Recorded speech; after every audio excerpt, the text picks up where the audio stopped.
Hi, today I want to talk about what I see as double-mindedness or double thinking or triple thinking, quadruple thinking.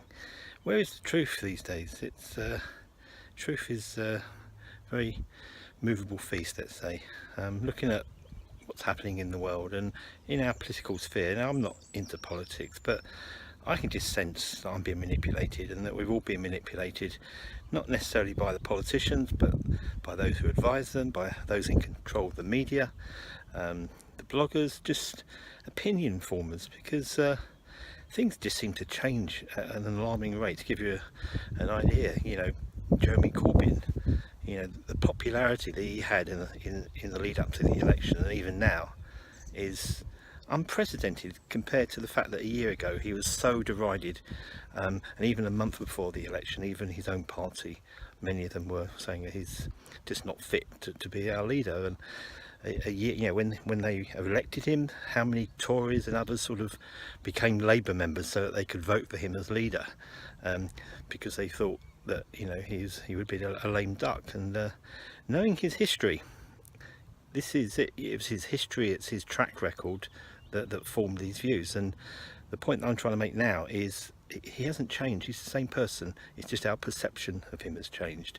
It's what people want us to believe about him. So now he says the things that will give him popularity, particularly among young people, because in the lead up to the election he very much directed his campaign at young people. So here was the cool outsider, and that's how he was presented, as the cool, a little bit edgy outsider compared to the rather bland Theresa May image. But then there's Theresa May, the strong leader as she was. Now again, things have been manipulated, and now we're led to believe that she's a lame duck leader. We've been told that she's not suitable, and yet this is the first person, I believe, who actually, after the I'm not sure what terrorist outrage, it might be Manchester, actually admitted first time that this is not just sort of motiveless terrorism, but it's terrorism motivated by Islamic theology. And suddenly, after her saying it, suddenly everyone was talking about it on breakfast TV. Jeremy Corbyn, even Sadiq Khan, our Muslim mayor, was suddenly using Muslim words and saying things like "not on my watch," and then bringing me back. Well, we're talking about him now. Sadiq Khan himself. Okay, seems like a nice chap. After the Manchester terror incident, or particularly the London one, I saw him on breakfast TV and he was torn to shreds. He didn't have an answer. He wasn't obviously well briefed, and he didn't come across very well. But suddenly now he's the flavour of the moment, and those who were saying bad things about him are now saying the opposite. And yet it's only a week or two, and again he hasn't changed. But there's one thing I do want to focus on, and this is concerning this chap Sadiq Khan. And it was last night. No, not really talking about last night.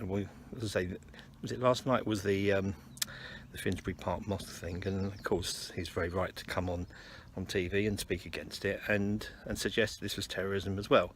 But what he did say, he says, been working very hard to make sure London, that the kind of terrorist rhetoric is not sort of espoused on the streets of London.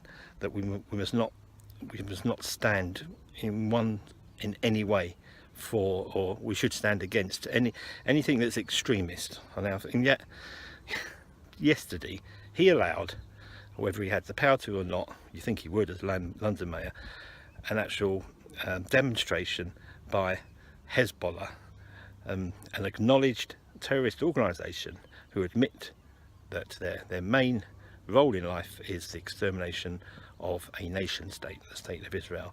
They were allowed to espouse such violent words and attitudes, a few hundred of them walking through the streets of London. They were allowed to do that, and then Sadiq Khan comes and says we're doing all we can to keep violent rhetoric off our streets. So, as usual, Israel's fair game, Jewish people are fair game. It's like, any definition of any phobia is okay if Muslim phobia, but anything that's anti-Israel, anti-Jewish, it just seems that it's fair game, as it always has been.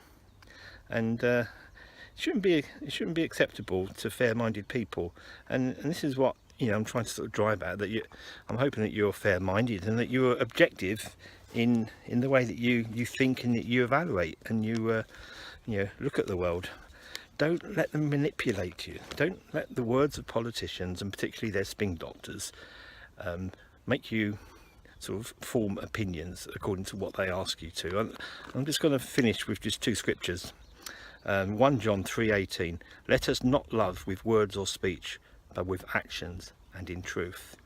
And more particularly, Psalm 34:13, keep your tongue from evil and your lips from telling lies.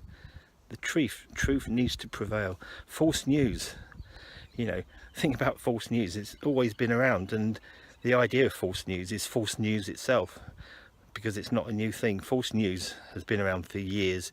It used to be called propaganda, and those of us who have been following the Israel-Palestinian conflict will know that false news has driven that conflict for the last 70 years. And only now are people acknowledging this phenomenon, but they're still not seeing how it has been sort of connected to the situation in the Middle East. Now it has hit our country. Let us see through it and let us see where the truth lay and just follow the truth. So I hope this hasn't been too long and garbled. Have a good day.